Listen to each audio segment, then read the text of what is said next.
The brass bell above the door of Murphy's Diner hadn't been polished in 15 years, but it still rang true every morning at exactly 5:15 when Frank Sullivan pushed through the heavy glass door to start his shift. Pittsburgh winter mornings had a particular bite to them, the kind that worked its way through 3 layers of clothing and settled deep in your bones. But Frank had learned to appreciate the cold. It kept him sharp, Give me the kept him money, moving, all of it. kept him Move from now. thinking too much about what his life had become. The diner sat on Carson Please, Street in the don't South hurt us. Side, Well, squeezed this between a section right laundromat that here, had been closed for 6 watch the months wind, keep and your a feet check cashing clean. place that did steady business every Friday. The neon sign flickered between Murphy's and M. Shi's depending on the weather, and the vinyl seats had been patched so many times they looked like a road map of 30 years of breakfast service. The floor tiles, once white with black diamonds, had aged into a uniform gray that no amount of mopping could brighten. Frank tied his apron behind his back with practiced efficiency, the same double knot he'd learned in the shipyard 25 years ago, back when his hands built things that floated on water instead of carrying plates that barely floated above minimum wage. The coffee was already brewing 3 pots of regular and one of decaf that hardly anyone ever ordered, but Joe insisted on having ready. Joe Murphy always started the coffee at 5 sharp before heading to the back office to wrestle with invoices and supply orders that seemed to multiply overnight like bacteria in a petri dish. The kitchen was already alive with the sounds and smells of morning prep. Marcus, the night cook who stayed late to help with the morning rush, was laying out strips of bacon on the flat top, the sizzle and pop, creating a rhythm that Frank could work to. The smell of bacon grease mixed with coffee and the faint scent of industrial cleaner that never quite left the place, creating an atmosphere that Frank had grown to associate with survival, with getting through another day. "Morning, Frank," Betty called from behind the counter, where she was filling salt shakers with the precision of someone who'd done it 10,000 times. Betty Kowalski had been working the morning shift for 12 years, knew every regular by name and coffee preference, and had the unique ability to carry on 3 different conversations while taking 4 orders and never missing a beat. She was built solid, the kind of woman who could carry a full tray in each hand and still manage to dodge the grabby hands of the occasional drunk who wandered in after the bars closed. "Morning, Betty. Cold one out there. When isn't it?" She glanced at the clock mounted above the pie case, its face yellowed with age and grease. "20 minutes until the early birds. You want to get table 12? Someone spilled syrup yesterday afternoon, and the night shift did their usual stellar job of ignoring it." The night shift was 2 kids from the community college who spent more time on their phones than cleaning. Frank didn't blame them entirely.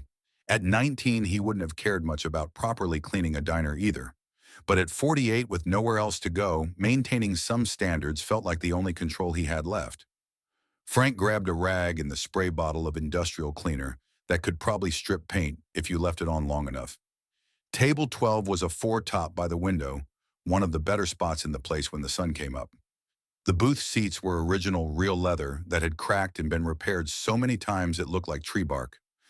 As he scrubbed at the crystallized maple syrup, working the rag into the cracks of the worn Formica tabletop, he caught sight of his reflection in the dark window.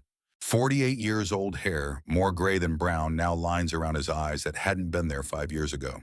His shoulders were still broad from his welding days, but they hunched forward, now curved by the weight of carrying trays and the larger burden of disappointment. He looked like his father had at 60, worn down by work that was honest but unforgiving. Thomas Sullivan had died at 62, his lungs full of foundry dust, still talking about the good old days when Pittsburgh Steel built America. Frank had sworn he'd be different, and for a while he had been. 20 years at Cary Furnace, good union job benefits that actually meant something. He'd been somebody, then Frank Sullivan, welder first class, the guy you called when you needed a perfect bead on a critical joint. He could run vertical overhead passes that looked like stacks of dimes, could read blueprints. Like some people read novels, understood metal, the way a musician understands rhythm. Then the furnace closed. They said it was global competition, Chinese steel dumping, environmental regulations, changing times. Whatever the reason, 300 men lost their jobs on a Tuesday afternoon, got their last checks and a pat on the back for decades of service. Some found other work. Some drank themselves to death. Frank found Murphy's Diner and a new routine that paid just enough to keep the lights on and not enough to dream about anything bigger. The morning crowd at Murphy's was as predictable as sunrise. First came the hospital workers ending their night shifts at UPMC, desperate for coffee that could wake the dead and something that would stay in their stomachs during the drive home. They ordered eggs over easy and wheat toast tipped decent because they understood what it meant to be on your feet all night. Then came the construction crews loud and hungry, their boots leaving muddy tracks that Frank would mop up between rushes.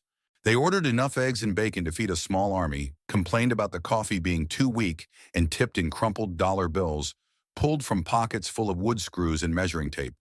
By 6:30, you'd get the office workers grabbing coffee and bagels to go, always in a hurry, always checking their phones, treating Frank like he was part of the furniture. They'd hand him credit cards without looking up from their screens, grab their orders without saying, "Thank you," leave exact change like they were doing him a favor by being precise. But Walter Brennan didn't fit any category. The man was 82 years old, a Korean War veteran who'd built a steel empire and then watched it dissolve into overseas operations and quarterly reports. He arrived every morning at 6:45, not 6:44 or 6:46, but 6:45, like he was punching a time clock that only he could see. Frank had been serving him for almost 2 years now, ever since that first gray February morning, when the old man had shuffled in, looked around the diner, like he was seeing it for the first time, despite probably passing it 1,000 times, and chosen the corner booth by the window. That first morning Walter showed up, Frank hadn't thought much about him. Just another old-timer, probably lonely looking for a warm place to read his paper. Pittsburgh was full of them, men who'd outlived their wives, their friends, their purpose now, marking time in diners and VFW halls telling stories nobody wanted to hear anymore. Walter wore the same outfit every day, with minor variations, gray wool trousers that had been quality 40 years ago, a cardigan sweater over a white shirt that was always pressed but starting to yellow at the collar, and a navy peacoat that had seen better decades. His face had the kind of deep lines that came from squinting into furnace fires or across sun-bright water, and his hands shook just enough to make holding a coffee cup a two-handed operation. Frank had noticed the shaking on the third morning. Walter had been trying to cut his over easy eggs, the knife skittering across the plate, like it was trying to escape the fork, unable to pin anything down long enough to make a clean cut. The eggs broke apart, messily yellow yolk, running everywhere, mixing with the hash browns in a way that clearly frustrated the old man. It was a small indignity, the kind that probably happened a dozen times a day for him, but Frank recognized the flash of frustration that crossed Walter's face before settling back into resigned acceptance. Frank knew that look. He'd seen it in the mirror after Mary died when he was trying to help Danny with his mother's role, making school lunches with hands that knew how to weld steel, but not how to cut crusts off sandwiches the way Mary had done. He'd seen it when Danny needed help with calculus homework that might as well have been written in ancient Greek, his thick welder's fingers fumbling with a calculator, while his son sat patient and understanding, pretending not to notice his father was drowning in equations he'd never learned. The next morning, Frank had taken Walter's plate back to the kitchen pass and quickly cut everything into bite-sized pieces before bringing it out. He used the same knife skills he'd learned from his mother, who could break down a whole chicken in under 2 minutes, making each cut precise and clean. He didn't say anything about it, just set the plate down with the same neutral efficiency he'd perfected over 3 years of carrying other people's food. The eggs were in neat squares, the bacon in strips just wide enough to pick up with a fork, the toast in triangles that wouldn't require sawing. Walter had looked at the plate, then up at Frank, and something passed between them. Not gratitude exactly, more like recognition. One man seeing another man clearly without pity or condescension. The same way the old hands at the furnace had looked at Frank when he'd first started recognizing someone who understood that dignity wasn't about what you did, but how you did it. After that, it became part of their routine. Walter would order his usual 2 eggs over easy wheat toast, 3 strips of bacon coffee black, and Frank would bring it out pre-cut into manageable pieces. The tip went from $1 to $2, slipped under the saucer like a secret between conspirators. Neither man acknowledged the arrangement verbally, but it was as solid as any contract. It took 3 weeks before Walter spoke beyond his order. Frank had just refilled his coffee, the stream of black liquid steaming in the cold morning air that leaked through the window sills, when Walter said, "You know anything about steel?" The question caught Frank off guard. He'd been thinking about Danny's tuition bill, calculating if he could pick up extra shifts to cover the interest on his credit cards. A bit. Worked the Cary furnace site before it closed, mostly welding work on the blast furnace repairs. Walter's eyes sharpened, losing that unfocused quality they usually carried. It was like watching a dimmed light bulb suddenly receive full power. Cary furnace. That was real work. What kind of rod you run? 7018, mostly for structural. Some dual shield flux core when we were working outside in the wind. Occasional TIG work on the stainless components, though. That was usually specialist work. You know your stuff. Walter took a careful sip of coffee, his hands steadier when they had something warm to hold. Most people think welding is just melting metal together. They don't understand it's about understanding expansion rates, penetration depth, heat zones. It's chemistry and physics with your hands. Frank found himself leaning against the booth opposite Walter, something he never did with customers. Joe had rules about fraternizing, but the diner was nearly empty, and Betty was busy refilling ketchup bottles. You sound like you know the trade. Brennan Steel ran it for 40 years before selling to Arcelor. Walter's voice carried a mixture of pride and loss, like a man talking about a child who'd grown up and moved away. We supplied half the beam steel for bridges from here to Cleveland. Every major construction project in western Pennsylvania from 1960 to 2000 used our steel. You probably welded plenty of it. Frank thought about all the beams he'd worked on, the stamps that identified their origin. BS had been common Brennan steel, though he'd never thought much about where it came from beyond the supply yard. Good steel. Never had inclusions, always consistent carbon content. That's because we never cut corners. Could have saved millions buying cheaper ore, could have reduced our quality controls, could have done what everyone else did and moved production to China. But I believed American steel should be made by American hands to American standards. Walter's jaw tightened. The company that bought us out didn't share that philosophy. They kept the name for 2 years, then shuttered the plants and moved everything overseas. That became their pattern. Every morning, Walter would eat his carefully cut breakfast, and they'd talk steel construction, the old Pittsburgh, before the tech companies moved in, and coffee shops started charging $6 for something that should cost 50 cents. Frank learned that Walter had fought in Korea, came back with shrapnel in his hip that still set off metal detectors, built his father's small fabrication shop into a major supplier through 16-hour days, and an understanding of metallurgy that bordered on intuitive. Walter had married a girl named Ruth from Squirrel Hill, had 2 children, lost his son in a car accident in 1991, watched his daughter Patricia grow distant after marrying a lawyer who thought manual labor was something you hired Mexicans to do. His grandson Eric had 3 degrees and no calluses, worked in something called digital marketing that seemed to involve tricking people into clicking on advertisements. The boys never created anything real. Walter said one morning, his eggs growing cold as he talked. Never felt the satisfaction of looking at something and saying, I built that. His idea of accomplishment is increasing click-through rates by 2%. Frank understood. Danny was different, thank God, studying mechanical engineering, but still interested in how things actually worked, not just the theory. But Frank worried sometimes that his son would graduate into a world that no longer valued the knowledge Frank had spent decades accumulating. One morning in October, about 6 months after they'd started really talking, Walter seemed different. His hands shook more than usual, and there was a gray tinge to his skin that Frank recognized from Mary's last months. The cancer had taken her piece by piece, first her energy, then her appetite, finally her ability to recognize him at the end. But Walter's eyes were bright, almost fevered, like a man with urgent business to complete. Frank, he said as soon as his breakfast arrived, not even waiting for Frank to cut it up. You have a boy, right? You mentioned him. Danny, he's 22, finishing up at Penn State. Mechanical engineering. Smart kid. You must be proud. I am. Loans are killing me, but he's worth it. First Sullivan to get a college degree. Frank didn't mention that paying for college meant he'd been living on ramen and peanut butter sandwiches for the past year, that he'd sold Mary's jewelry, except for her wedding ring, that he was 1 car repair away from bankruptcy. Walter nodded slowly, his trembling hand reaching for his coffee cup. My grandson Eric has 3 degrees. MBA from Wharton, something in computer science, another in God knows what. Never held a tool in his life, couldn't change a tire if his life depended on it. All that education, and he doesn't know how to build anything, just how to move money around on screens. There was a bitterness in Walter's voice that Frank hadn't heard before, deeper than simple disappointment. It was the sound of a man watching his legacy dissolve into nothing. Different kind of work these days, Frank offered, trying to be diplomatic. No, Walter said firmly, his voice stronger than it had been in weeks. It's not work at all.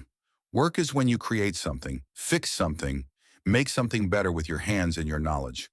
Work leaves a mark on the world. What Eric does is just elaborate gambling with other people's money. Frank didn't know what to say to that, so he just refilled Walter's coffee and let the old man eat his breakfast in peace. But he thought about it for the rest of his shift, about what constituted real work, about the difference between creating value and extracting it. The following Sunday was unusual because Danny came to visit. He'd driven down from State College for the weekend, partly to see Frank, but mostly to interview for an internship at U.S. Steel's research facility in Monroeville. Frank was working the Sunday morning shift covering for Betty's grandson's baptism, and Danny decided to come by the diner for breakfast. "This is the famous Murphy's," Danny said, sliding into a booth near the service station where Frank was filling coffee pots. The boy looked good, healthy, and confident in a way Frank had never been at that age. He wore a Penn State engineering sweatshirt and jeans that didn't have holes from work, but from fashion. Smaller than I pictured. "Size isn't everything, college boy," Frank said, but he was smiling. Danny had his mother's features, sharp and intelligent, the kind of face that suggested quick thinking and careful planning. But he had Frank's hands, big and capable, with the Sullivan thumbs that were made for gripping tools. "When do you get a break? I want to hear about this interview tomorrow." 15 minutes. Order something, help keep my boss happy." Frank went back to his tables, refilling coffee for a table of nurses who'd just finished a 12-hour shift, taking an order from a young couple who'd clearly been up all night for different reasons than work. When he turned around 5 minutes later, he was surprised to see Walter and Danny deep in conversation at Walter's corner booth. Danny was leaning forward, engaged in a way Frank rarely saw him outside of talking about engineering. Frank walked over with the coffee pot, curious and slightly concerned. Walter didn't usually talk to strangers, and Danny could be intense when he got going on technical subjects. "Everything okay here?" "Your boy knows his materials science," Walter said with the first genuine smile Frank had ever seen on his face. It transformed him, made him look like the executive he'd once been instead of the lonely old man he'd become. "We were discussing carbon content in structural steel." Danny looked up at his father with surprise. "Mr. Brennan really knows his stuff, Dad. He was explaining why the 7018 rod you always talked about has better impact resistance in cold weather." "The limestone flux," Walter said, clearly enjoying himself. "It creates a protective slag that prevents hydrogen embrittlement. Your father knows this. He just probably never had anyone explain the chemistry behind it." They talked for another 20 minutes, Walter and Danny, about steel and strength, about building things that last versus building things that look good in quarterly reports. Walter told stories Frank had never heard about building the Fort Pitt Bridge, about developing a new alloy that could withstand the salt air at the shipyards without corroding. Danny asked questions that showed he understood not just the theory, but the practical applications, the real-world consequences of metallurgical choices. When Walter finally got up to leave, moving slower than usual, gripping the table edge for support as he stood, he stopped and put a hand on Danny's shoulder. "You remind me of the young men I used to hire straight out of school. Smart but humble, educated, but not afraid of real work. Don't lose that. The world will try to beat it out of you. Tell you that real work happens in boardrooms and on computer screens. Don't believe them. Real work happens when knowledge meets effort, when understanding meets application." After Walter left, Danny looked at his father. "Who is that guy?" "Walter Brennan. Been coming here for 2 years. Jody Brennan, like Brennan Steel, Dad. That company was huge. They built half the bridges in Pennsylvania." Frank shrugged. "He's just Walter. Likes his eggs over easy and his coffee black." But Danny pulled out his phone, typing quickly. "Dad, look at this. Walter Brennan, founder and CEO of Brennan Steel Corporation. Sold the company 10 years ago for $300 million. He's seriously rich." Frank looked at the phone screen at a younger Walter standing in front of a massive industrial complex, then out the window where the current Walter was slowly making his way down Carson Street, shoulders hunched against the October wind. Doesn't matter, Frank said finally. He's still just Walter. 3 days later, Walter didn't show up. Frank didn't think much of it at first. Even regulars missed a day now and then. Doctor's appointments, visiting family, or just sleeping in because your body finally demanded it. But when Wednesday came and went with no sign of Walter, a cold worry began to settle in Frank's stomach. It was the kind of feeling he'd had the morning Mary collapsed in the kitchen, the instinct that something fundamental had shifted in the universe. By Thursday, he was asking other customers if they'd seen the old man who always sat in the corner booth. The construction guys shook their heads, more interested in complaining about the city's new building codes. The nurses hadn't noticed. Even Mrs. Chen, who came in every morning at 7:15 for her tea and English muffin, and noticed everything, hadn't seen Walter. On Friday morning, Frank was just starting his shift, trying to focus on setting up the coffee station the way Betty liked it, when two police officers came in. They had that careful walk cops developed when they were delivering news nobody wanted to hear. Joe Murphy met them at the door, and Frank could see them talking in low voices, Joe nodding and pointing toward the kitchen. Frank's first thought was that someone had finally reported the health code violations in the walk-in freezer, but then Joe was walking toward him with that careful expression people wear when they're about to deliver bad news. Frank, you knew Walter Brennan, right? The old gentleman who came in every morning. Frank's hands stopped moving. The coffee filter he'd been holding floated to the counter. Yeah, what happened? Police said he fell at his home on Tuesday night. Neighbor found him Wednesday afternoon when newspapers started piling up. He died at UPMC Presbyterian yesterday morning. The coffee pot in Frank's hands suddenly weighed 1,000 pounds. He set it down carefully on the counter, his welder's hands surprisingly steady, despite the tremor he felt inside. Tuesday night. While Frank had been home watching the Steelers lose to Baltimore, Walter had been lying on his floor, probably cold, probably scared, definitely alone. Was he alone? Joe nodded. Apparently. Police are trying to contact next of kin. They came here because they found a receipt from the diner in his pocket, thought we might know something about his family. Frank thought about Walter's comments about his daughter in Philadelphia, his grandson with 3 degrees who couldn't change a tire. He had family, they just weren't around much. Betty had come over, dish towel in her hand. That's a shame. He seemed like a nice old man. Quiet, but nice. He was more than nice, Frank said, surprised by the emotion in his voice. He was someone who understood things that mattered. The funeral was the following Tuesday at 10 in the morning, which meant Frank had to ask Joe for time off. He expected pushback, maybe even threats about replacement being easy to find, but Joe just nodded and said, Betty can cover. You do what you need to do. Frank put on his only suit, the one he'd bought for Mary's funeral, and hadn't worn since. It still fit mostly, though he had to leave the jacket unbuttoned. The funeral home was in Shadyside, all marble and mahogany, the kind of place that whispered money in every carefully chosen detail. Thick carpet that muffled footsteps, paintings that looked original, flowers that probably cost more than Frank made in a week. There were maybe 20 people there, which seemed impossible for a man who'd built a steel empire. Frank recognized the daughter from Walter's descriptions, Patricia, a well-maintained woman in her late 50s, who looked like she'd rather be anywhere else. She wore a black suit that probably cost more than Frank's car. Her hair, professionally, styled her face a mask of appropriate grief that didn't reach her eyes. The grandson, Eric, was exactly what Frank had pictured, soft and polished, checking his phone every 30 seconds, even during the service. His suit was expensive but slightly too tight, like he'd gained weight since buying it, and refused to admit it. Frank sat in the back row and listened to a minister who clearly never met Walter deliver a generic sermon about life and death and redemption. The words were empty, could have been about anyone, missed everything that had made Walter real. Nothing about his understanding of steel, his pride in building things that lasted, his loneliness in a world that no longer valued what he knew.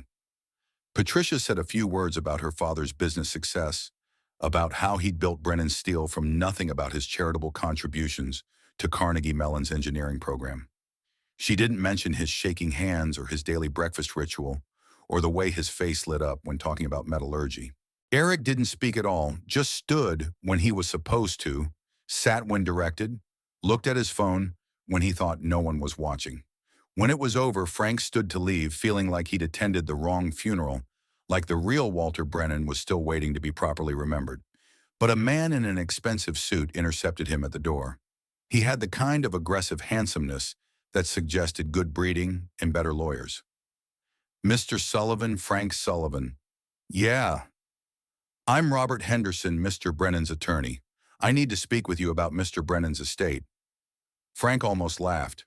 The only thing more absurd than him being at this rich man's funeral was being mentioned in his will. I think you've got the wrong guy. I just served him breakfast. No, Mr. Sullivan, I have exactly the right person. Mr. Brennan left very specific instructions. Could you come to my office tomorrow? Say 10 o'clock. Frank thought about his shift, about Joe's patients wearing thin, about the tips he'd miss. 25, maybe $30, the difference between having gas money and walking. I have to work. Henderson reached into his jacket and pulled out a business card and a check. Mr. Brennan anticipated that. This should cover your lost wages for the day. Frank looked at the check. It was for $500. Not a fortune to someone like Henderson, but enough to cover Frank's utilities for a month. 10 o'clock, Henderson said. The address is on the card. Please don't be late. There are other parties involved who won't be happy about waiting. That night, Frank sat at his kitchen table, the same one where Mary used to help Danny with his homework, and stared at the check. $500 just to attend a meeting. He'd once made that in a good week at the furnace with overtime and hazard pay. Now it represented luxury beyond imagining. He called Danny at school. Something strange happened today. Strange how? You okay, Dad? Remember that old man you met, Walter Brennan? The steel guy. Yeah, what about him? He died, and his lawyer wants to meet with me tomorrow. Gave me $500 just to show up. There was silence on the other end. Then Danny said, Dad, be careful. Rich people don't give money away without wanting something. But Frank didn't think Walter wanted anything from him. The old man had already gotten what he'd been looking for, someone to talk to about things that mattered, someone who understood the value of real work, someone who cut his toast without being asked and without making him feel diminished. The next morning came gray and cold, the kind of Pittsburgh morning where the sky pressed down like a lead blanket. Frank arrived at Murphy's at 4:45 earlier than even Joe and stood outside in the pre-dawn darkness, looking at the place with new eyes. The cracked sidewalk, the flickering neon, the door that stuck in humid weather and had to be yanked open. If Henderson was right about something involving Walter's estate, then this ordinary morning might be his last as just another waiter. He went through his morning routine with unusual precision, as if memorizing it. The sound of the coffee brewing, the sizzle of bacon on the flat top, Betty's chatter about her grandkids. At 9:15, Frank hung up his apron and drove downtown his 10-year-old Chevy, groaning as it climbed the parking garage ramps. Henderson's office occupied an entire floor of the Coppers building, all glass and chrome, and hushed efficiency. The receptionist, a young woman who looked like she'd never eaten at a diner in her life, led him to a conference room where 3 people were already waiting, their faces carrying the particular tension of family members about to fight over money. Patricia Brennan Hayes sat at one end of the long table, her expression carved from ice. She wore a black suit that probably cost more than Frank made in 3 months, her fingers drumming impatiently on the polished wood. Beside her, Eric Brennan lounged in his chair with studied casualness, but Frank could see the tension in his shoulders, the way his jaw clenched every few seconds. He was scrolling through his phone, but his eyes kept flicking to the door, to Henderson, to Frank. Now that everyone is here, Henderson began arranging documents in front of him with surgical precision. This better be quick, Patricia said. I have a flight at 2, and traffic to the airport is always terrible. I'll be as efficient as possible. Henderson replied, his tone suggesting he'd dealt with impatient heirs before. Mr. Brennan was very specific about which portions of his will should be read to which parties. Frank found himself gripping the edge of the table as Henderson began reading through the legal preamble, the whereas and heretofore that wrapped simple ideas in complex language. His mind kept returning to Walter's shaking hands, the quiet dignity with which he'd faced his daily struggles. To my daughter, Patricia Brennan Hayes, and my grandson, Eric Brennan. Henderson read his voice carrying no emotion. I leave the sum of $3 million each to be paid from the family trust, established in 1995. Eric's head snapped up from his phone like he'd been slapped. $3 million. That's it. His voice cracked slightly, revealing his age despite his expensive suit. He sold Brennan steel for $300 million. Where's the rest of it? Your grandfather made numerous charitable donations over the past decade, Henderson said calmly, not looking up from his documents. He was particularly generous with technical education programs and trade schools. Trade schools? Patricia's composure cracked, her voice rising. He gave our inheritance to trade schools. He gave his money to causes he believed in, Henderson corrected. Now, if I may continue? Frank watched the family drama unfold with a mixture of embarrassment and fascination. $3 million each, and they were acting like they'd been cheated. He thought about his own checking account currently holding $87 until Friday's pay. To Frank Sullivan, Henderson continued, and Frank's attention snapped back. Who showed me that dignity and skill still exist in a world that has forgotten both who served me breakfast with respect rather than pity, who recognized a man rather than a wallet. I leave the following. The room seemed to tilt. Frank heard his name but couldn't quite connect it to himself, like hearing someone call for you in a dream. First, the sum of $1.2 million to be transferred immediately to his account so that he might pay off the debts that honor incurred and have the freedom that dignity deserves. Eric shot to his feet, his chair rolling backward. This is insane. He left over $1 million to a waiter. A nobody.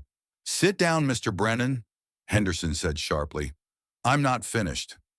Frank couldn't breathe. $1.2 million. That was 50 years of work at his current salary. It was Danny's education paid for Mary's medical debt, erased a chance to sleep, without calculating interest rates in his head. Second, Henderson continued, his voice cutting through Eric's sputtering protests. The property located at 218 Carson Street, known as Murphy's Diner, which I purchased through a holding company 18 months ago, along with all equipment licenses and associated assets. The words hit Frank like a physical blow. The diner. Walter had bought the diner. Every morning for 18 months, Frank had been serving the man breakfast in his own restaurant. Furthermore, Henderson read on, seemingly oblivious to the chaos he was creating. I establish an operating fund of $800,000 to be used for renovations, equipment upgrades, and operating capital at Mr. Sullivan's discretion. This is bullshit. Eric's face had turned an alarming shade of red. My grandfather wasn't in his right mind. No sane person gives $2 million to a stranger. Patricia had gone pale, her carefully maintained composure crumbling. Daddy bought a diner. Why would he buy a diner? Henderson set down the will and pulled out a laptop. Your father anticipated these objections. He asked me to play this video in the event of any challenges to his mental capacity. The screen flickered to life, and suddenly Walter was there, sitting in what appeared to be this same conference room, but looking healthier than he had in his final months. His hands were steadier, his color better. The timestamp showed 14 months ago. If you're watching this, Walter said, his voice stronger than Frank remembered, then I'm dead, and you're probably wondering why I left so much to Frank Sullivan. Frank leaned forward, desperate to understand. The answer is simple, Walter continued. Frank represents everything I spent my life building and everything my family has forgotten. He understands that work has dignity, that skill has value, that treating people with respect costs nothing but means everything. Walter paused, his eyes seeming to look directly at his daughter.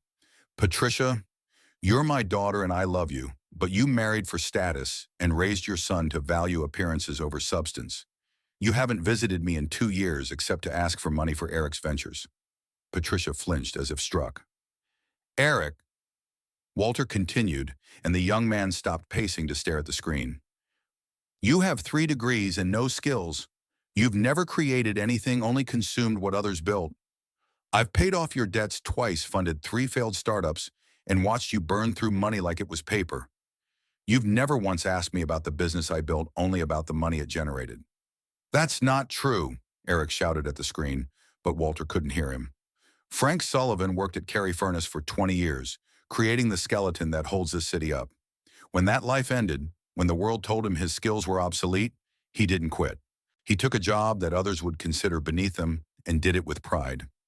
Every morning he noticed that my hands shook. Without being asked, without making a fuss, he helped me maintain my dignity by cutting my food. That simple act of kindness, repeated daily without expectation of reward, showed me more about his character than any resume could. Walter leaned forward, his eyes intense. I bought the diner to ensure Frank would have security.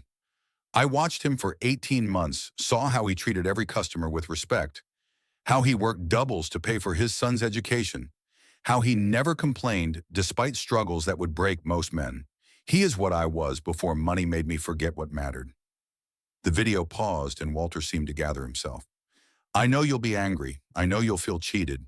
But I earned every penny through decades of 16-hour days. I can leave it to whoever I damn well please, and I please to leave it to someone who understands its true value. Frank Sullivan will do more good with this money than either of you ever would. The screen went dark. The conference room was silent except for the hum of air conditioning and Eric's heavy breathing. There's more, Henderson said, pulling out an envelope and a key. Mr. Sullivan, Mr. Brennan left you this letter and asked that you visit this address. He handed over a brass key attached to a leather fob with an address on the north side. This won't stand, Eric said, but his voice had lost its edge, replaced by something like desperation. I'll contest it. I'll tie this up in court for years. You're welcome to try, Henderson said coolly. However, you should know that your grandfather also documented every debt he paid on your behalf, every failed venture he funded, every time you asked for money. He was prepared for this challenge. Moreover, the cognitive testing was performed by 3 independent physicians, all of whom testified to his complete mental competence. Patricia stood slowly, gathering her purse with shaking hands. He planned all of this. The whole time he was planning this. For approximately 2 years, yes. Henderson confirmed. She turned to Frank and for the first time really looked at him. Not through him like he was furniture, but at him. You knew him, she said, not quite a question. We talked every morning, Frank said, finding his voice. About steel, about work, about life. He was proud of what he built. He just wished. Frank paused, choosing his words carefully. He wished his family understood why he built it, not just what it was worth. Patricia's face crumpled slightly before she caught herself. I should go. Mom, wait. Eric started, but she was already walking to the door. Mr. Sullivan, she said, pausing at the threshold, my father was not an easy man to know. If he saw something in you worth this kind of trust, then perhaps I'm the one who missed something. After she left, Eric turned on Frank, his face ugly with rage. This isn't over. You think you've won something? You're nobody. A grease jockey who got lucky with a senile old man. I'll destroy you. Mr. Brennan, Henderson interrupted. I'd advise against making threats. Everything said in this room is being recorded. Eric stormed out, slamming the door hard enough to rattle the windows. Frank sat in the sudden quiet, staring at the key in his hand. What's this address? He asked Henderson. I don't know. Mr. Brennan only said you'd understand when you saw it. The financial transfers will be complete by end of business today. This card, Henderson handed him a business card, is your financial advisor. He'll help you manage the assets. The diner property is yours as of now. Frank stood on unsteady legs. I should tell Joe Murphy. Actually, Henderson said, pulling out another folder. Mr. Murphy has known for 18 months that he was managing the property, not owning it. He's been receiving a generous salary and will continue to do so if you choose to retain him. Mr. Brennan didn't want to disrupt the business or make you uncomfortable. The layers of Walter's planning stunned Frank. Every detail thought through, every reaction anticipated. The old man had been playing a long game, while everyone else thought he was just eating breakfast. Frank drove to the North Side address in a daze, his mind trying to process the morning's revelations. The building was old industrial brick, the kind Pittsburgh was full of remnants of when the city made things instead of just financial services and healthcare. The key opened a side door that led to a freight elevator that groaned but worked. The 3rd floor opened into a space that made Frank's knees weak. It was a fully equipped welding workshop, but not just any workshop. This was what he'd dreamed of in his best moments at Cary Furnace. Lincoln Electric TIG welders, the kind that cost more than cars. Miller MIG setups with digital displays. a plasma cutter that could slice through 4 inches of steel like butter. The walls were lined with every classification of welding rod organized and labeled with an almost obsessive precision. But it was the work area that broke him. A 50-foot beam was set up for practice runs with proper ventilation that would make any safety inspector weep with joy. There were auto-darkening helmets, the kind that adjusted instantly to protect your eyes. Leather aprons that had never been used. A grinding station with every wheel grade imaginable. On the workbench, placed precisely in the center, was Walter's letter. Frank's hands shook as he opened it. "Dear Frank," it began in Walter's unsteady handwriting. "If you're reading this, then everything went according to plan, and you're standing in my workshop. Yes, mine. I built this after I sold the company when I realized I missed working with my hands. I came here twice a week for 5 years, teaching myself to weld, to understand what my employees had done all those years. I was terrible at it at first, burned through more metal than I joined, but gradually with practice and humility I learned. There's a beauty in laying down a perfect bead and joining two pieces of metal so they become stronger together than they were apart. It's a metaphor for life, really. This workshop is my real gift to you. The money will free you from worry, the diner will give you stability, but this is where you can create. More importantly, this is where you can teach. Your son Danny has the mind of an engineer, but the hands of a craftsman.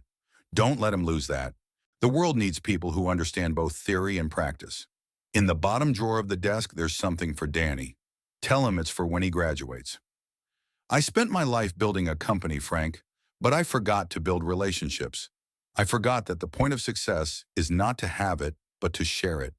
You reminded me of that every morning with a simple act of kindness that expected nothing in return. Make something wonderful here. Not for money, but for the joy of creation. Your friend Walter, P.S., check the refrigerator in the corner. Frank found the desk an old steel monster that probably weighed 500 pounds. In the bottom drawer was a rosewood box containing a set of Starrett precision measuring tools, micrometers and calipers that cost thousands of dollars. The note on top read, "For Danny Sullivan, who understands that engineering starts with understanding how things are actually made." The refrigerator, an old industrial unit, hummed in the corner. Inside were 2 6-packs of Iron City beer and a note, "For after your first successful weld in the shop. Don't drink alone." Frank sat on the concrete floor and cried. Not the gentle tears of sadness, but the body-shaking sobs of someone whose life had just cracked open, like an egg revealing possibilities he'd never dared imagine. He cried for Walter alone at the end, despite his millions. He cried for Mary, who died thinking she'd ruined them with her medical bills. He cried for Danny, who could now graduate without debt. But mostly he cried from the overwhelming weight of being seen, truly seen, and found worthy. His phone rang. Danny. "Dad, how did the meeting go?" Frank looked around the workshop at the thousands of dollars of equipment at the beam, waiting for someone to practice on, at the organized rows of welding rods like soldiers waiting for orders. "Danny," he said, his voice thick, "you need to come home this weekend. There's something I need to show you." "Is everything okay?" Frank stood up, walked to the window that looked out over the Allegheny River. In the distance, he could see the bridges his wells had helped maintain, the skeleton of the city he'd helped build. "Everything's changed, son. Everything." That afternoon, Frank went back to the diner. The lunch rush was in full swing, Betty looking harried as she juggled 5 tables. Frank grabbed an apron and jumped in, not saying anything about the morning. Joe Murphy watched him from the register, his expression unreadable. After the rush, Joe pulled him aside. Henderson called, "Congratulations, Frank. Or should I say boss?" "You knew this whole time you knew." Joe nodded. "Walter made me promise. Said he wanted to watch you without you knowing. He paid me well to keep quiet and manage the place. I'm sorry for the deception." Frank thought about being angry but couldn't summon it. "Will you stay on as manager? I don't know the first thing about running a restaurant. If you'll have me. But Frank, you need to know something. Eric Brennan was here an hour ago asking questions about you, about your son. He's not going to let this go easy." That evening, Frank called Danny again and told him everything. The silence on the other end lasted so long, Frank thought the call had dropped. "Dad, that's $2 million. "I know. We can pay off everything. I can graduate without loans. You can quit working doubles." I know. Why did he do it? Frank thought about Walter's shaking hands about dignity, preserved in small acts about the difference between inheriting money and earning respect. Because he wanted his money to go to someone who understood what it was worth, Frank said finally. And because I cut his toast without making him ask. Danny laughed, but it sounded like he might be crying too. I'll drive down Friday night, Dad. Yeah, I'm proud of you. Mom would be too. After the call, Frank sat in his small apartment, looking at the same walls he'd stared at for 5 years. But everything felt different. Tomorrow he'd go back to Murphy's serve breakfast to the morning crowd, pour coffee for people heading to jobs that defined them. But now he'd do it as an owner, not just an employee. He thought about Eric's threat about the battles surely coming. The rich didn't give up easily, especially when they felt cheated. But Frank had faced worse. He'd held Mary's hand as she died, raised Danny alone survived the death of American manufacturing. A soft, rich kid with 3 degrees and no calluses didn't scare him. Outside Pittsburgh sprawled in the darkness, a city built on steel and sweat, trying to figure out what it wanted to be in a new century. Frank understood that struggle. He'd been one thing, been forced to become another, and now had the chance to become something more. He pulled out Walter's letter again, reading the shaky handwriting. Make something wonderful. Frank would, not just in the workshop, but in the diner, in his life, in the legacy he'd leave Danny. He'd honor Walter's gift by using it the way the old man intended, not just to enrich himself, but to lift others. Tomorrow he'd start planning. Renovations for the diner, keeping its character, but improving its bones. Better equipment for the kitchen, proper benefits for the staff, maybe even profit sharing. He'd turn it into what Walter had always seen it as, not just a place to eat, but a place where dignity was served with every meal. But tonight he just sat with the weight of transformation, feeling the shape of his new life settling around him like armor he'd have to grow into. In the morning, the brass bell would ring at 5:15, and Frank would start his shift. But everything would be different now. Everything. The next 3 weeks passed in a blur of paperwork and revelations. Frank met with the financial advisor Henderson had recommended, a patient man named David Chen, who walked him through investments, tax implications, and trust funds with the same methodical precision Frank had once used for reading welding blueprints. The money was real. The diner was his. The workshop waited like a promise he hadn't yet claimed. But Eric Brennan wasn't done. The first salvo came through a process server who showed up at Murphy's during the morning rush, handing Frank legal documents in front of a full restaurant. Betty nearly dropped her tray. Joe Murphy came out from behind the register, ready to intervene, but Frank just took the papers and kept working. He'd been served worse than lawsuits in his life. Contesting the will, David Chen explained later that afternoon. Claims of undue influence, mental incapacity, the usual challenges. Henderson warned me this might happen. Can he win? Not likely. Walter documented everything meticulously, but he can make it expensive and drawn out. He's hoping you'll settle to make it go away. Frank thought about Walter's shaking hands, his quiet dignity, the way he'd smiled when talking to Danny about steel. I'm not settling. The second attack was more personal. Frank started noticing a man in a gray sedan parked outside his apartment building. The same car appeared outside Danny's dormitory when Frank went to visit. Someone had been asking questions at the diner, trying to dig up dirt on Frank's past. Eric was looking for leverage. Let him look, Frank told Danny over the phone. I've got nothing to hide. 20 years of honest work raising you right, taking care of your mother. If that's not good enough, then nothing is. But Danny was worried. Dad, rich people don't fight fair. Maybe you should talk to Henderson about protection or something. Frank was about to dismiss the concern when Betty came to him with news that changed everything. Frank, there's something you need to know. That Eric kid was here yesterday when you were at the bank. He was talking to Marcus in the kitchen, offering him money for information about you. But that's not the worst part. Betty pulled out her phone, showing Frank a video she'd recorded. Eric was clearly visible, leaning against the counter, talking to someone off camera. My grandfather was senile, Eric was saying. We're going to prove he was manipulated by this con artist Sullivan. And when we do, everyone who helped him is going down too. This whole place will be shut down. You'll all be out of work, unless you help me now. Frank's jaw tightened. Threatening him was one thing. Threatening his co-workers, people who lived paycheck to paycheck like he had, that was another. He called Henderson. Eric's escalating. He's threatening my staff. Document everything. If he contacts you directly, record it if Pennsylvania law allows. Don't engage with him alone. And Frank Walter anticipated this too.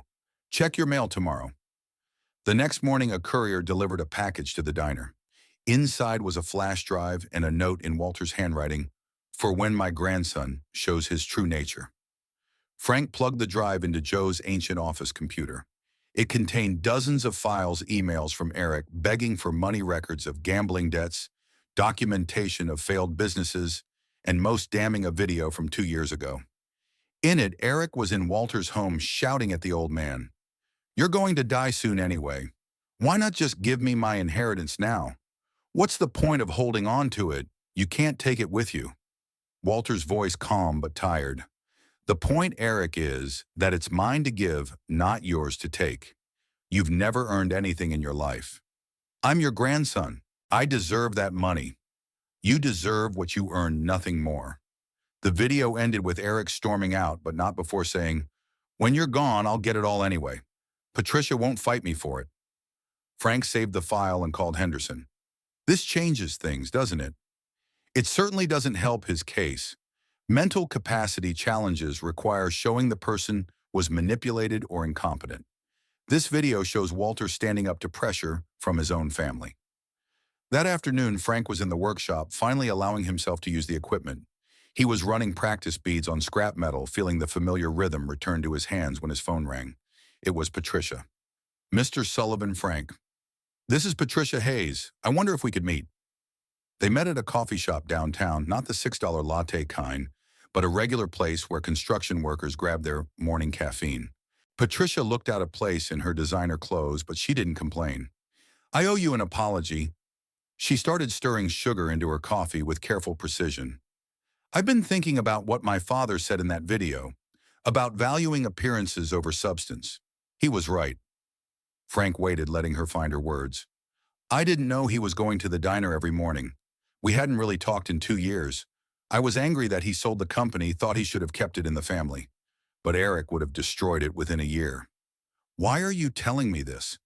Patricia pulled out an envelope. "Because Eric is my son, but he's also become someone I don't recognize. He called me yesterday ranting about you making threats. He mentioned something about taking care of the problem permanently. I think he might do something stupid."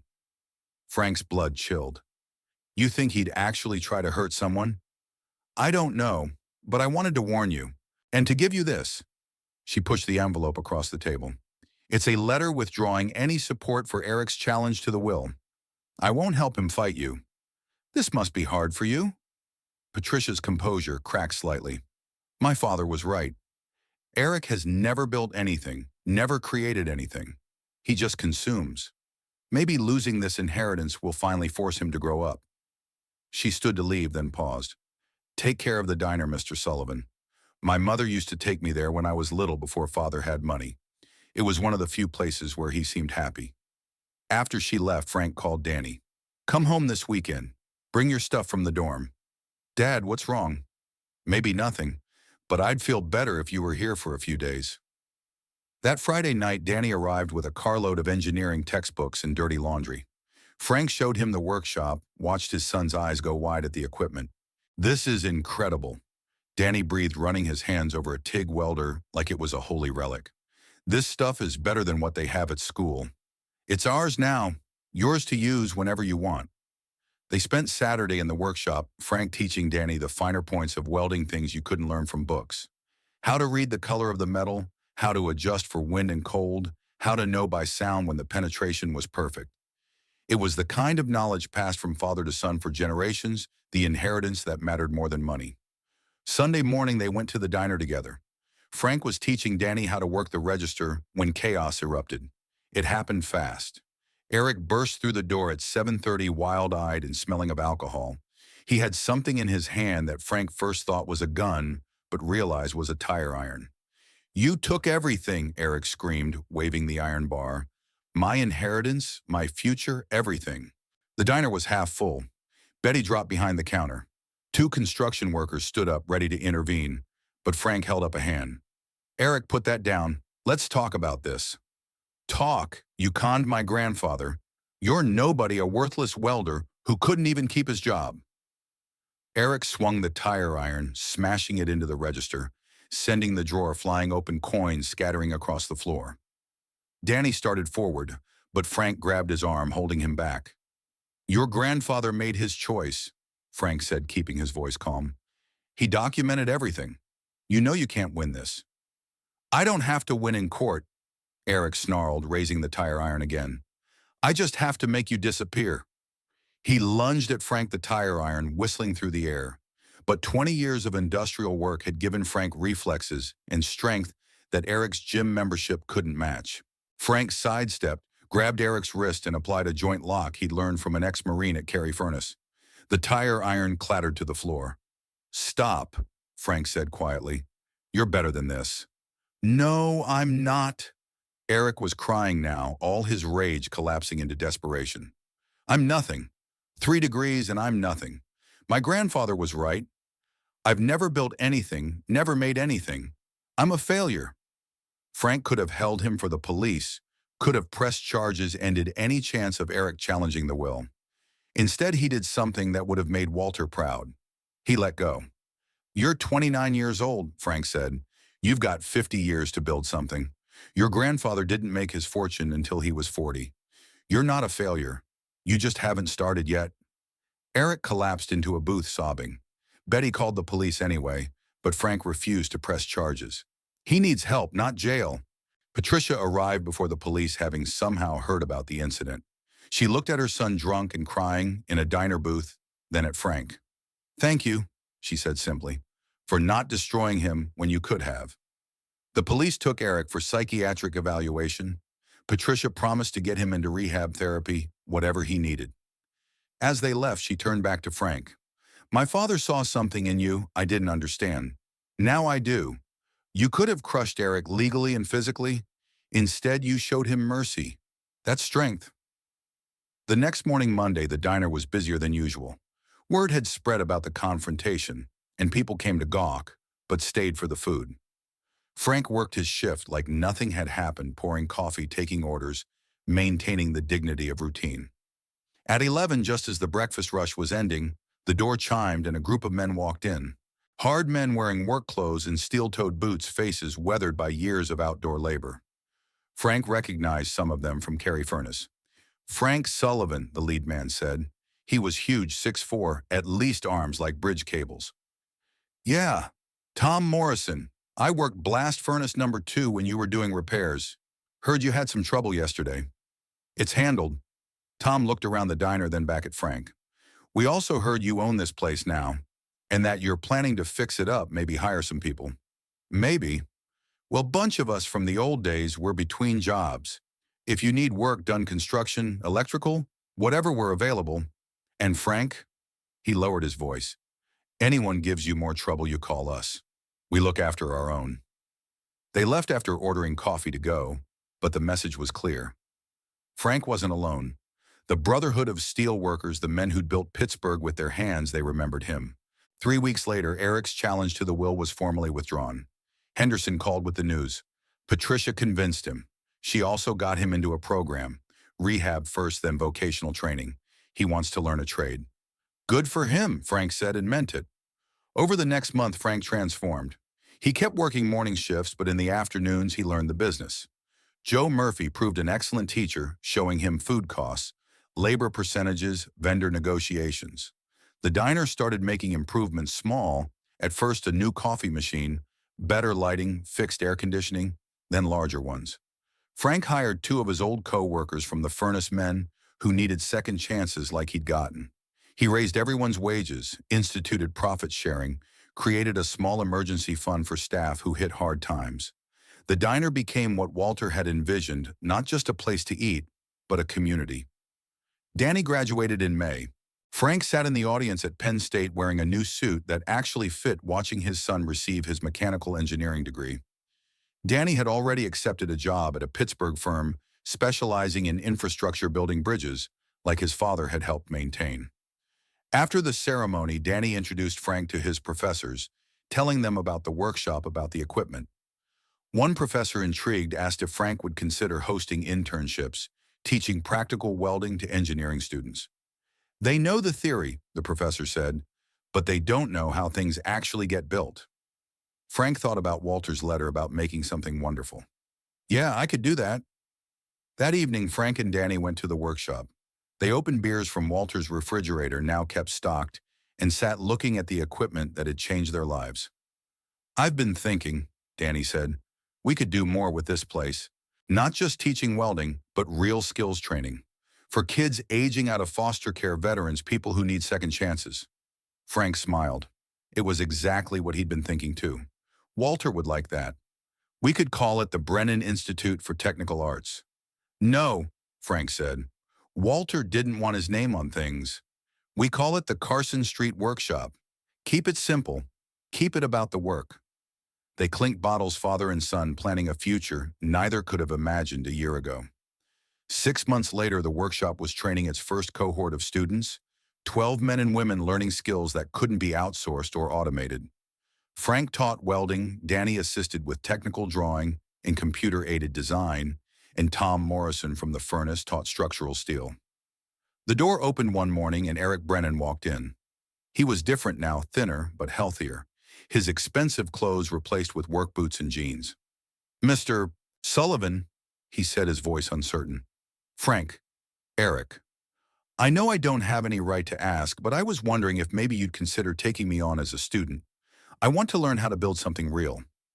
Frank looked at this young man who'd tried to attack him, who'd threatened everything he'd built, and saw something Walter might have recognized, a soul looking for purpose. You'll start at the bottom, Frank said. Grinding, cleaning, prep work. The actual welding comes after you prove you can handle the basics. I understand. Show up every day, work hard, respect the tools and the people. That's all I ask. Eric proved surprisingly dedicated. His soft hands blistered, then calloused. He learned to read blueprints, to understand metal, to take pride in a clean weld. Patricia came by once to watch her son work, tears in her eyes as she saw him create something real for the first time. He comes home exhausted but happy, she told Frank. He's never been happy before? Not really. One afternoon, Frank was teaching Eric how to run a vertical weld when Henderson called with unexpected news. There's going to be a dedication ceremony, Henderson said. The city wants to recognize the Carson Street Workshop for its workforce development programs. The mayor will be there. I don't need recognition, Frank said.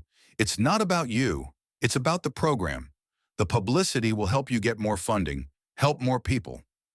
The ceremony was held at the workshop on a Thursday afternoon. The mayor spoke about the importance of skilled trades, about second chances, about the dignity of honest work. Frank stood in the back, uncomfortable with the attention. Then Patricia stepped to the microphone. My father, Walter Brennan, believed that real wealth wasn't measured in dollars, but in what you built and who you helped to build it. Frank Sullivan embodies that belief. He took my son, who was lost, and helped him find purpose. He took men and women society had written off and gave them skills that will last a lifetime. This is my father's true legacy. After the ceremony, Frank found himself alone in the workshop with Eric, who was practicing his beads on a piece of scrap steel. You're getting better, Frank said, watching the steady arc. I had a good teacher. Eric shut off the welder, lifted his mask. Can I ask you something? Sure. Why did you give me a second chance? After everything I did, Frank thought about Walter's shaking hands, about dignity preserved in small acts, about the difference between justice and mercy. Because your grandfather gave me one first, Frank said, and because everyone deserves a chance to build something better.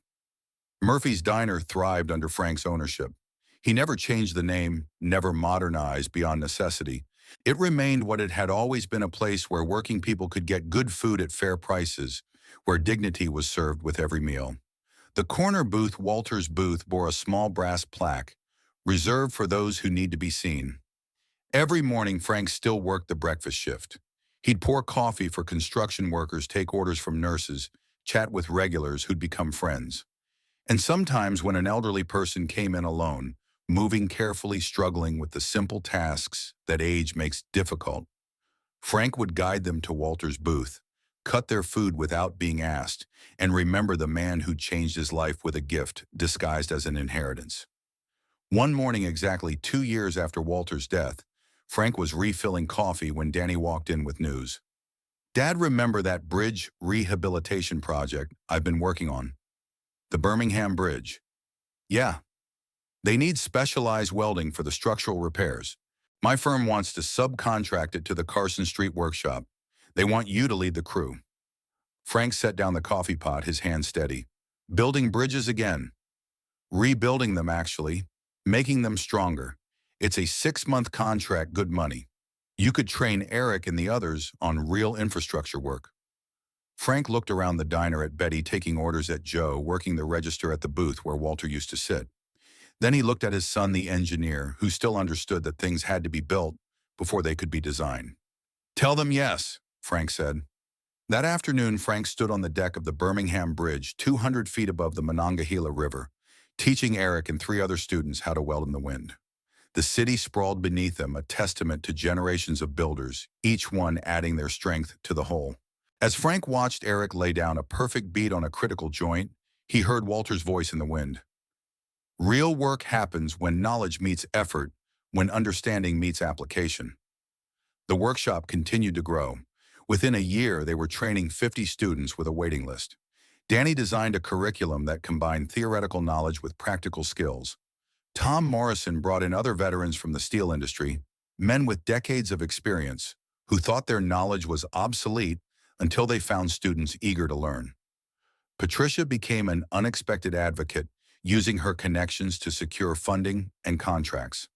"This is what my father would have wanted," she said at a fundraising dinner. "Not monuments or buildings with his name, but people with skills, dignity, and purpose." Eric completed his training and got hired by a construction firm specializing in historic preservation. His first project was restoring the ironwork on a Carnegie library. He sent Frank a photo of himself on scaffolding welding mask, up grinning beside a perfectly restored railing. "Made something that will last," the text read. "Thank you." 3 years after Walter's death, Frank received an unexpected visitor at the diner. A young woman, maybe 30, professionally dressed, but with calloused hands. "Mr. Sullivan, I'm Sarah Chen. I was one of the engineers on the Birmingham Bridge project. I remember you. You asked good questions about heat-affected zones." She smiled. "I wanted to thank you. Watching you work, learning from you, it changed how I think about engineering. I realized I'd been designing things without understanding how they actually get built. I've started taking welding classes at your workshop. Danny's a good teacher. He learned from the best." She paused. "I also wanted to tell you something. My grandfather worked at Brennan Steel. He was a foreman in the rolling mill. He used to say Walter Brennan was the only owner who understood that steel was made by men, not machines. I think he would have been proud to know what you've done with his legacy." After she left, Frank sat in Walter's booth, looking out at Carson Street. The neighborhood was changing, young families moving and new businesses opening. The diner had become an anchor, a reminder that not everything needed to be upgraded or reimagined. Some things just needed to be preserved and passed on. Danny joined him, sliding into the opposite side of the booth. "Busy morning?" Danny asked. "The usual. You teaching a class at 10, basic metallurgy. We've got 3 kids from the Foster system starting today." Frank smiled. "Your mother would be proud. She would have loved this, all of it." Danny paused. "I've been thinking about something. What if we expand not just welding, but all the trades? Plumbing, electrical, carpentry. Create a real technical institute. That's a big dream. You taught me that big dreams are worth having. We've got the space in the building next door. The owner wants to sell."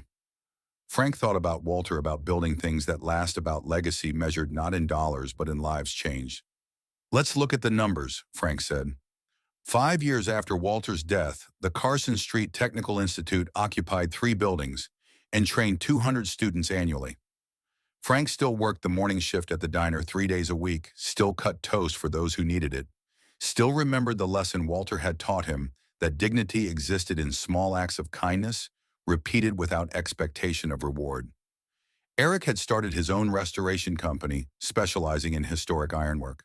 He employed 6 graduates from the workshop, paying them union wages, treating them with the respect Walter had believed every worker deserved.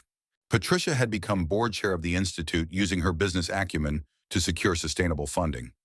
"My father built a steel empire," she said at the 5th anniversary celebration, "but this is his greatest achievement, even if his name isn't on the building."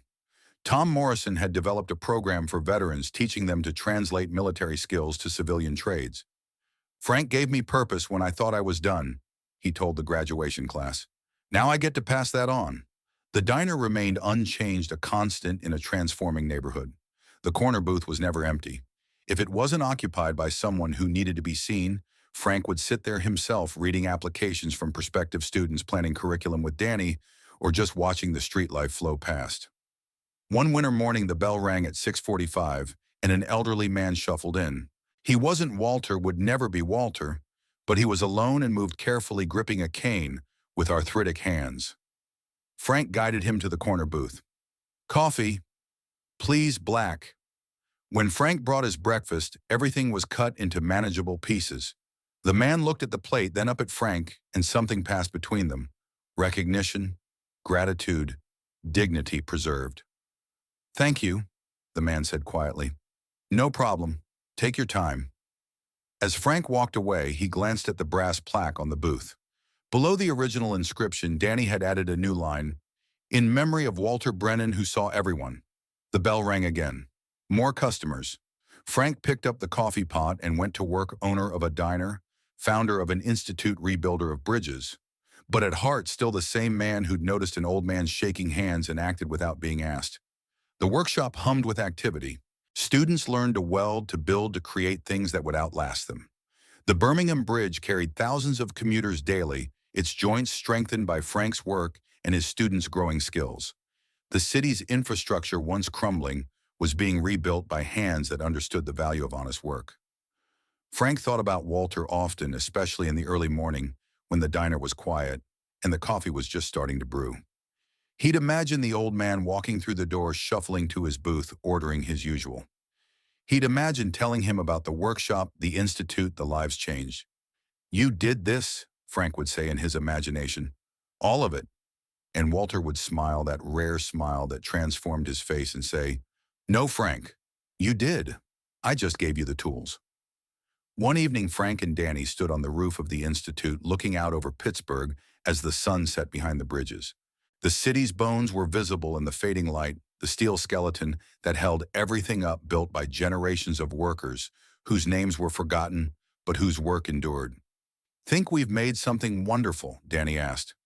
Frank thought about Eric, transformed from entitled grandson to skilled craftsman.